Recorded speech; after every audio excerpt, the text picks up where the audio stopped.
Hello guys, how are you? نن چې زه کوم کنجنکشن لپاره تاسو ته ویډیو جوړوم هغه دی there's who there's whom. there's who او there's whom مطلب دا دی یعنی معنی هم دا ده هغه ته یا دغه یا دته یا هغه له یعنی جاندار څیز لپاره دی living being لپاره. there's who او there's whom به کوم ځای کې استعمالي او څنګه به استعمالي په جملو کې نو زه تاسو ته ښایم چې دا به څنګه استعمالي. لکه اکثر کس وایي که نه چې زه هغه ته دا څیز ورکوم یا داسې هم وایي چې هغه له ما دا څیز ورکړی دی یا هغه پسې موږ ګرځو نو دا ویلی شي دې دپاره به there's who یا there's whom استعمالي. there's whom all the searching ټول هغه تلاش کوي.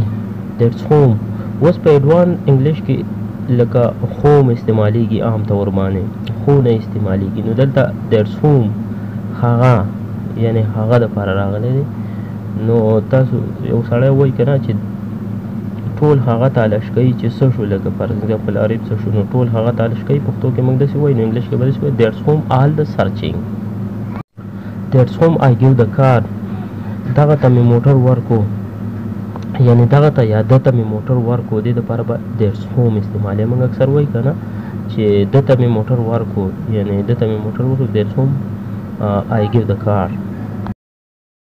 there's whom I will read هغه ته به زه پړاوم.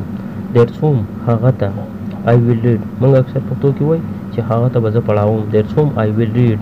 there's whom I had the question دغه نه مې سوال کړی و لکه موږ اکثر وایي که نه چې دغه نه ما سوال کړی و there's whom I had the question. there's whom she liked this ring هغه هغې له دې په شان ګوتمه خوښوي یعنی هغې له دپاره there's whom راغلی دی. موږ اکثر وایو که نه چې هغه هغې له دې په رنګې ګوتمه خوښوي داسې ګوته وله خوښوي نو هغې دپاره موږ په انګلیش کې داسې وایو there's whom she liked this ring. there's whom he doesn't want this book هغه له دا کتاب نه غواړي یعنی هغه له there's whom هغه له دا کتاب نه غواړي he doesn't want this book موږ په پښتو کې وایو چې هغه له دا کتاب نه غواړي نو دا به انګلیش کې وایي there's whom he doesn't want this book.